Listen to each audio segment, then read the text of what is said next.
Okay. Thanks, Kat, and good evening to everybody. Thank you so much for joining us today. I'm so excited to be here with all of you. And before we even get started, I just want to share that the last time we checked in, we had 264 people registered for tonight's workshop. So if you take nothing else from tonight, and I'm sure you will take a lot, please know that you are not alone and you're in very good company navigating Christmas and Hanukkah, among other things. So as Kat said, I'm Lauren. I'm Kevin. Yeah, and so for this evening, we are going to be taking on the roles. I will be the Jewish partner. And I will be the one who is not Jewish. Which is also the roles that we play in real life. And we'll be asking the wonderful Rabbi Robyn and Rabbi Malka all sorts of questions that they've heard throughout the years. So we're going to kick it off with the elephant in the room, which is not an elephant at all, but a tree. Tell me, rabbis, can you really have a Jewish home with a Christmas tree in it? So I would say the simple answer to that question is you absolutely can, yes. And I'll qualify that by saying every couple is different. And, there are a few things I say that I hear myself sounding like a broken record, but one of them that I will share right now is there is no best practice for being an interfaith couple or an interfaith family. There's a best practice for you. And so that means that you need to communicate with your partner. There may be things for you that are really non-negotiable, but really think hard about what they are and why they are non-negotiable. And then there may be other things that you can say, okay, this is hard for me, but I can give this gift to my partner. And I think that a Christmas tree is often becomes one of those things or both. And I think what's so important, as in anything else for interfaith relationships or any other relationship, whether it's a romantic relationship or a good friend or a relative, is to really listen to the other partner and to hear where they're coming from, and not to, use the language of mindfulness, not simply to just reply right away, but to be contemplative and respond. And really, why does your partner want a Christmas tree? What is the meaning of it to them? And why is it so hard for you? You have to think about that too. Sorry, my dog clearly has strong feelings about this. And, do you not want a Christmas tree because you grew up Jewish and you really never did anything Jewish, but you said, I don't have a Christmas tree and therefore I'm Jewish? And think about, is that the reason? Or does it represent something else to you? And then what does it mean to your partner? Is it their fondest memory of growing up and their greatest time as the family was sitting around a Christmas tree or decorating a Christmas tree? And maybe for them, it was something totally cultural. Or maybe it was something very religious for them and very meaningful. And think about, can you give them that gift of having that? And that, in my opinion, doesn't have to undermine anything Jewish about your home. It means it was special to your partner, either as something pretty secular that has wonderful meanings and memories for them, or it was something very religious that's very important and meaningful for them. And again, not every couple is going to come to that conclusion. Some couples will decide this isn't right for us. And that's, of course, okay too. But it's about the communication. And also, I think it's important to remember what you do one year may be different than what you do the next year.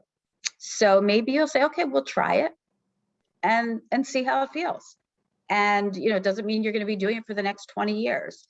But again, I just think it's more than anything. And again, I know I'm like beating a dead horse. It's communication, it's listening, it's seeing what you're willing to try, what you can do to make a special time meaningful for your partner.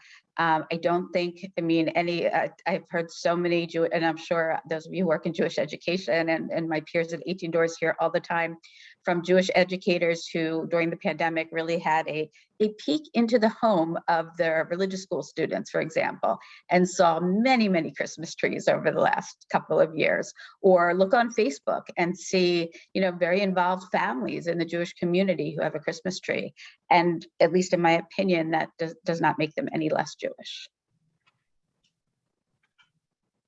And I have to apologize, my internet is very spotty.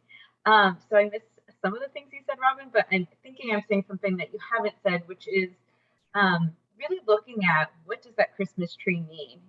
So for the partner who identifies as Christian, or the person who wants to have that Christmas tree, why is that so important for you? And for the person who identifies as Jewish, what's triggering it about it that makes you feel like this is the thing that makes our home feel not Jewish, right? Like there might be other symbols or rituals or practices or items in your home that might not be Jewish, but like, what is it about that Christmas tree that's so loaded, right? I think for so many of us who grew up in the Jewish community, we were taught like, that's the thing, the Christmas tree, like that's what we have to be so scared of. That's what's going to ruin Judaism or ruin everything or just be so offensive. And the truth is it's a tree that's decorated that originally was a pagan symbol that for so many people isn't a religious item. It has nothing to do with God or spirituality. For so many people, it's really just like, this is what I grew up with. It's a tradition. It's really comfortable. It's cozy. I like the lights. They're really pretty. I mean, even my kid who's 2, she loves looking out on her street and seeing everyone's lights for Christmas. She's like, oh, look at those lights. Like the lights are beautiful and they light up our homes and they make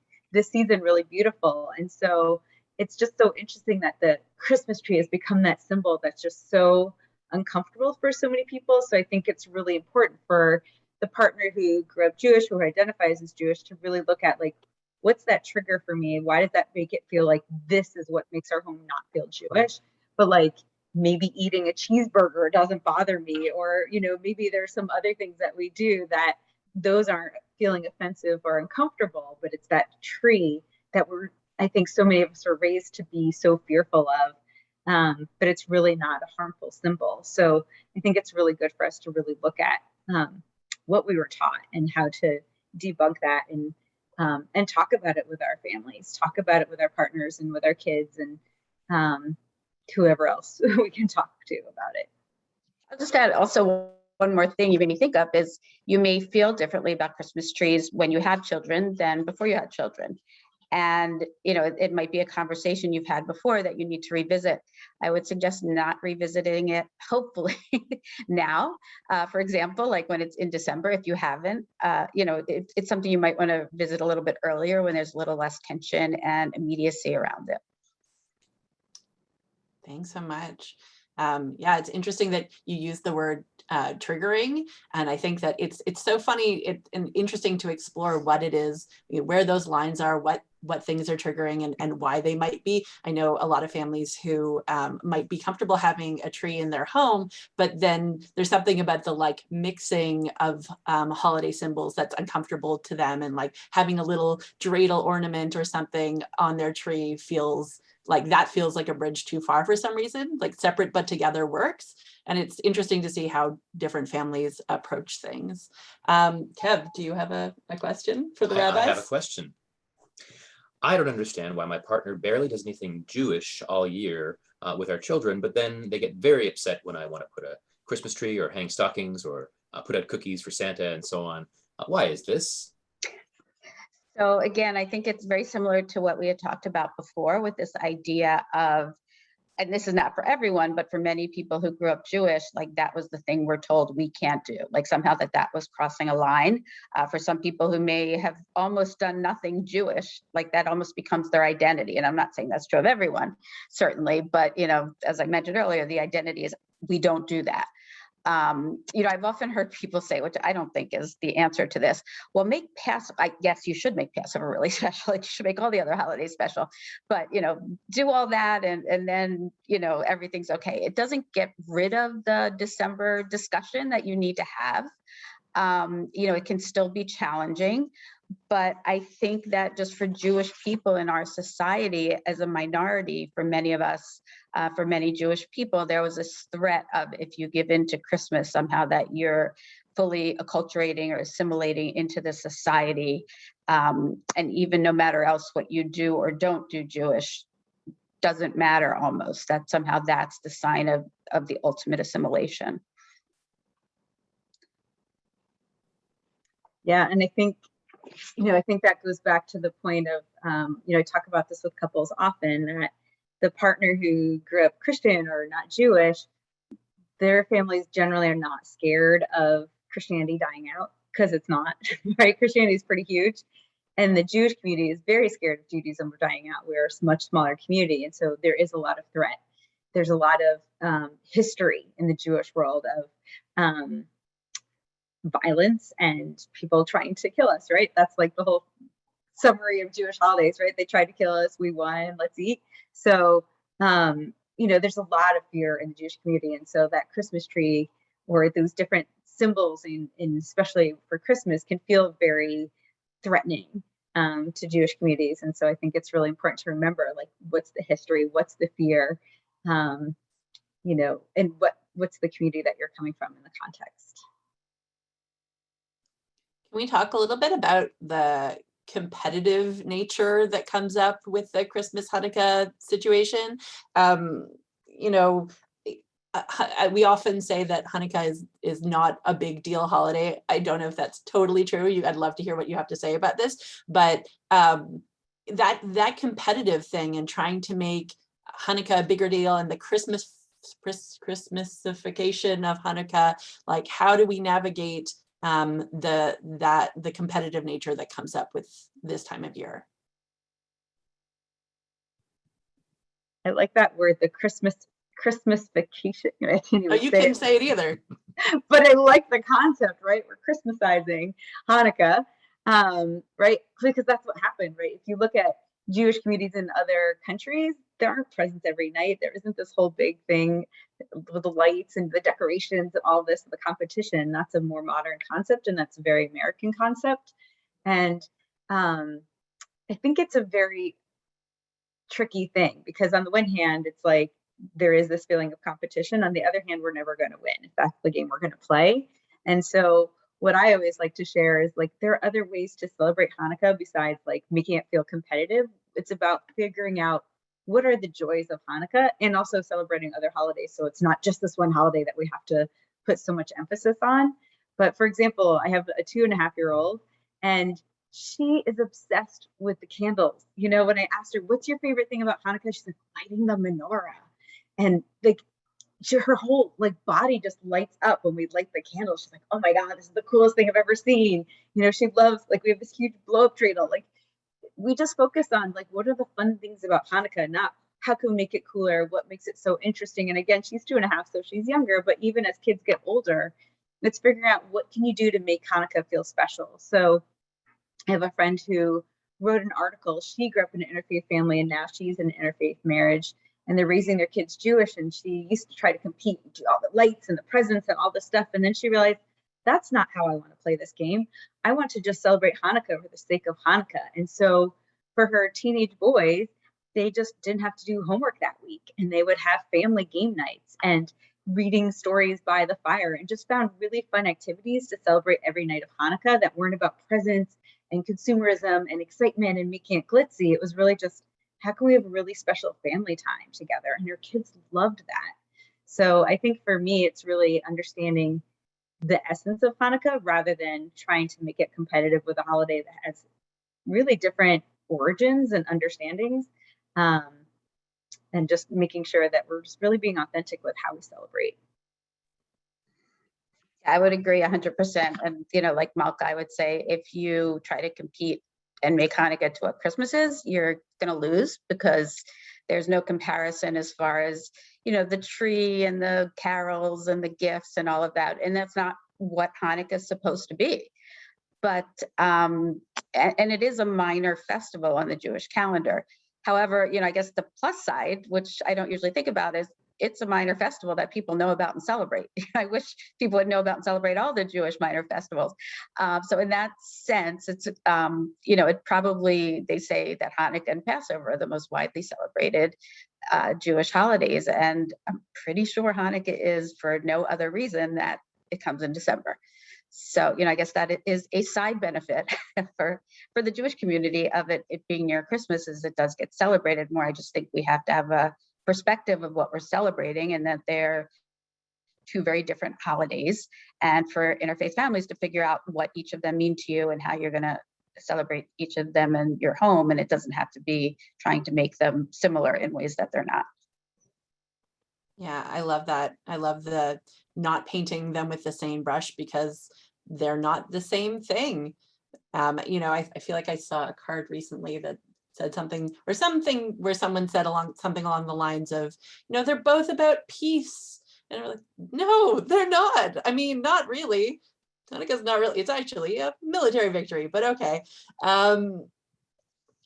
Something that you said about made me think about like, what do you do when they happen together? Because it's a very different thing when, you know, something like the year that we're currently in, where they're almost a month apart, from when they overlap, and how do you navigate those things? Even this year, Christmas and Shabbat are going to be at the same time. So what does that look like? How do you navigate those waters? So I would say, I mean, when they're together, the reality is Christmas is a 1-day holiday, Hanukkah is 8 days. Again, every family is different. I'm not saying this is how it should work for every family, but if you do spend Christmas, for example, with the family members of the partner who isn't Jewish, I wouldn't not do that because it's Hanukkah. You can light the Hanukkah, the menorah at their home. But I wouldn't try to make that my most special night of Hanukkah. I would do something simple that, you know, the requirement for the holiday, and then enjoy the other family and the time that you spend with them. And I would spend, you know, assuming your families live nearby and it's COVID at the moment, you feel safe doing some. So spend different nights of Hanukkah with the Jewish side of the family. So again, not to put them into competition with each other, not to bring, you know, your 7 biggest menorahs or in Hebrew Hanukkah over to your wherever you're celebrating Christmas, but do, you know, celebrate the holiday without, again, trying to compete in any way. And then there was a second part to your question, which Shabbat. Oh, Shabbat. So, you know, again, to me, I would say, how do you normally celebrate Shabbat, and what is it you do for Shabbat? And if you normally light candles and say the Kiddush, the blessing over the wine, and, you know, the blessing over the challah, or do them without saying the blessing, or whatever it is you do, or you normally bless your children, it takes a few minutes. You know, there's no reason you can't do that and still do whatever it is you would be doing for Christmas. I wouldn't pick that as your week to start doing those things, certainly. You know, if you decide, if you're feeling threatened by Christmas, like we want to do more Jewish things, it's wonderful that you want to do more Jewish things, but I would say wait until January and start new things. But, you know, there's no reason you can't celebrate Shabbat as you normally do. And I'm assuming you're going to be sitting together for a meal anyway. And then whatever you've decided you're comfortable doing for Christmas. And you know, maybe that means exposing family members who aren't Jewish to Shabbat. And I would be very clear beforehand with whatever adults are going to be involved, to let them know what to expect or what you would like to do. I think a dangerous thing is kind of dropping surprises on adults of a different religion that are your family members, especially. That's not really going to probably go well with anyone. But if everyone knows what to expect, and you say, this is what we do for Shabbat and this is meaningful to us, hopefully that's something that you can do, and then still spend Christmas with your family members who celebrate Christmas. I totally agree with everything Robyn said, unsurprisingly. And the other thing I'd like to add is there's some really great kids books about this. So I think Lauren might have one, the Nona's, I forgot what it's called. I do have it. So Nona's Hanukkah Surprise. That book. So we just actually started reading that book this year, and it's a great book that talks about a kid who grows up in an interfaith family, and one parent's Jewish, one is Christian, and they're going to their family's house to celebrate Christmas. And the kid's like, how do I do that? Because it's Hanukkah. And she brings her Hanukkah, but she leaves it on the airplane, but then they make one. And it's such a beautiful story of this kid teaching the grandparent who's not Jewish about Hanukkah and why we light a Hanukkah and how you can make one and celebrate it. And so it's just a beautiful way to teach kids, and honestly adults, like these holidays can be celebrated at the same time, and there's a way to educate each other about it. Again, to talk about my own family, my 2.5-year-old was hanging out with her grandfather the other day, who's not Jewish, he's Christian, and he knows nothing about Hanukkah. He grew up in Kentucky, he still lives in Kentucky, he's in his own little Christian bubble and knows nothing. And she was so thrilled to teach him, like, this is my Hanukkah, and this is my dreidel, and these are the Hebrew letters, and you know, it's just so cool to watch. And this is a potato latke, you know, and it's just so cool to empower kids, to educate. And then these holidays don't have to feel conflicting or challenging. It can be a really beautiful educational piece.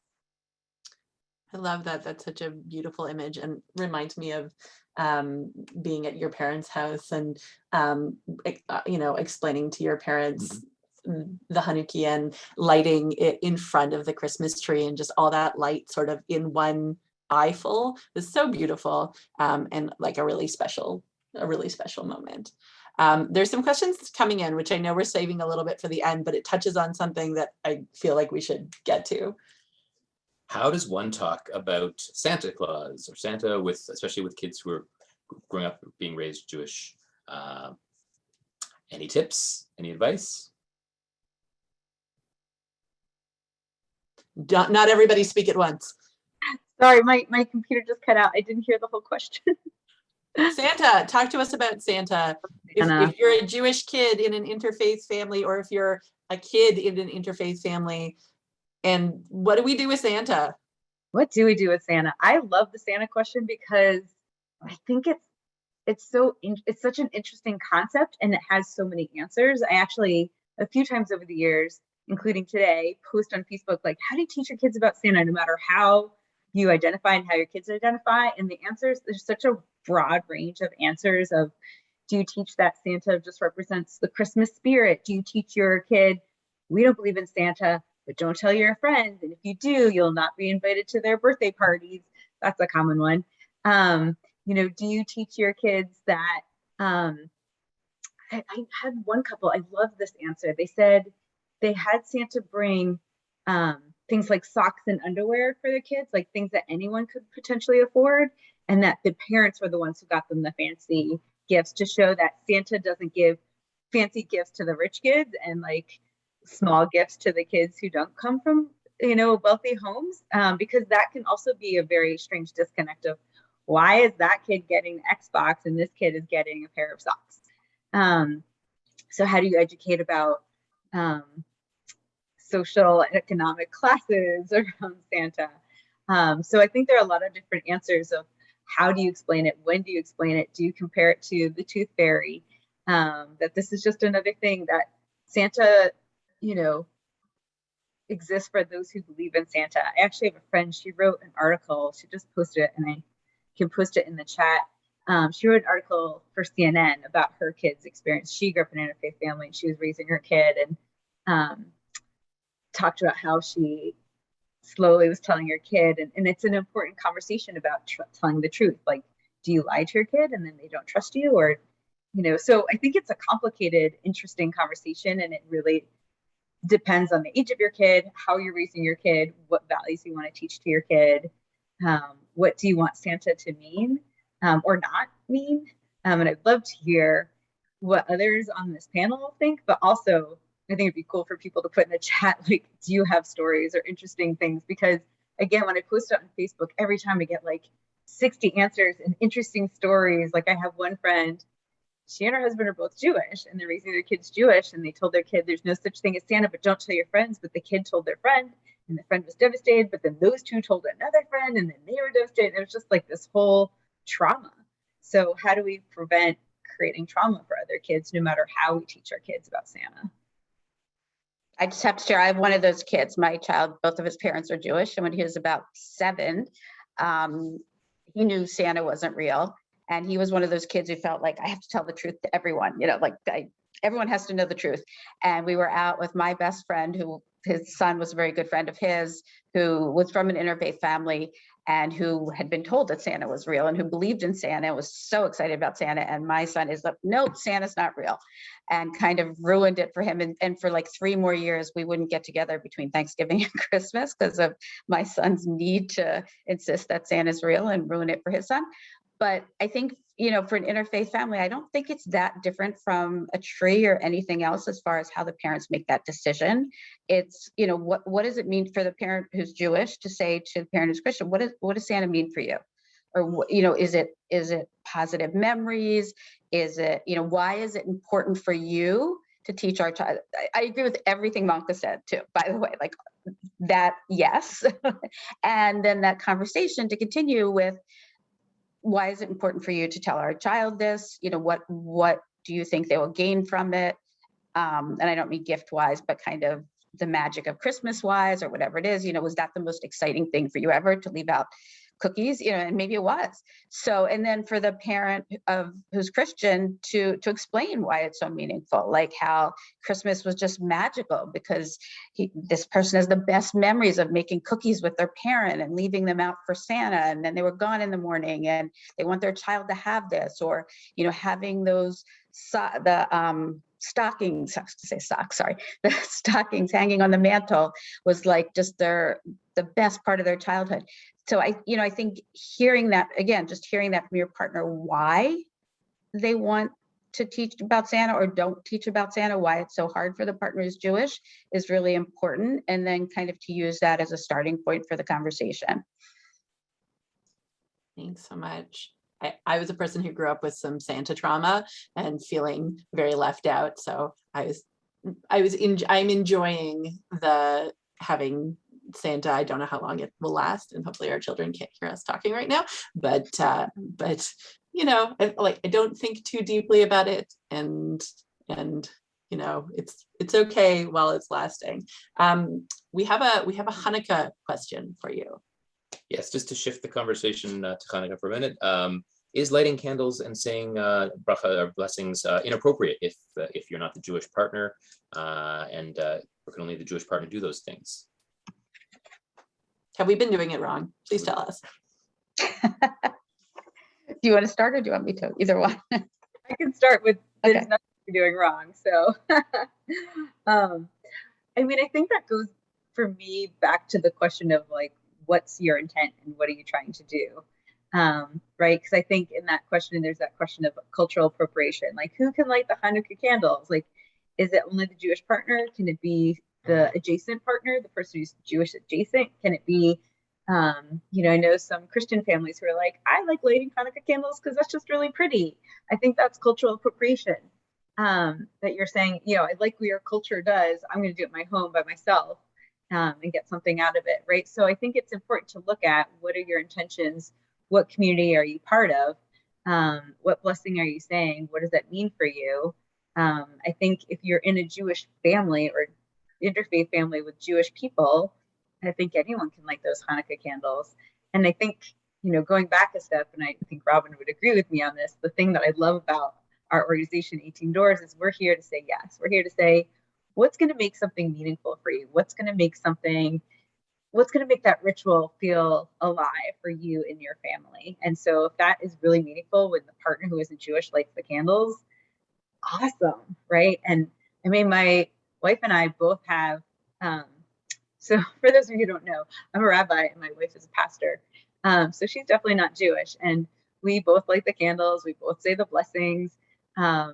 It's really meaningful in our family, especially as we're raising our kid Jewish, to say those blessings, to light the candles, to bring that light into our home, to show our kid that we both know this and we say it, and it feels really special.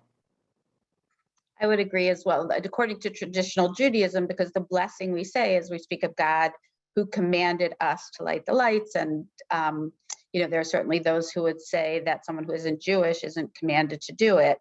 And my response to that would be, there was a beautiful article written by Ed Case, who founded Interfaith Family, which is now 18 Doors. He wrote it about the high holidays, but it's really relevant all year about who is the us in these cases. And, kind of just taking off on what Malka said, I think someone who is partnered with a Jew, who not everyone may want to be part of us. You may say, I'm married to a Jewish person, but that's an us I'm not part of. I'm part of our family. That's a totally legitimate decision to make.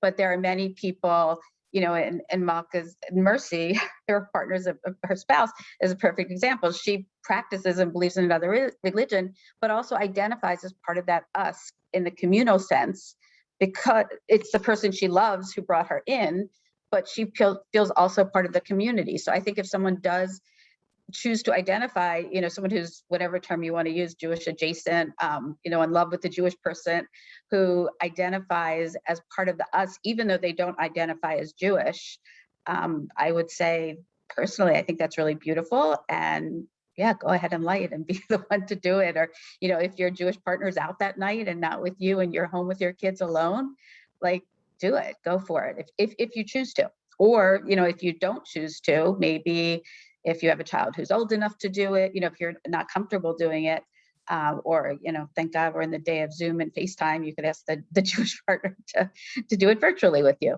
But, I just see it as really beautiful that someone chooses to do that. And conversion's a really major step.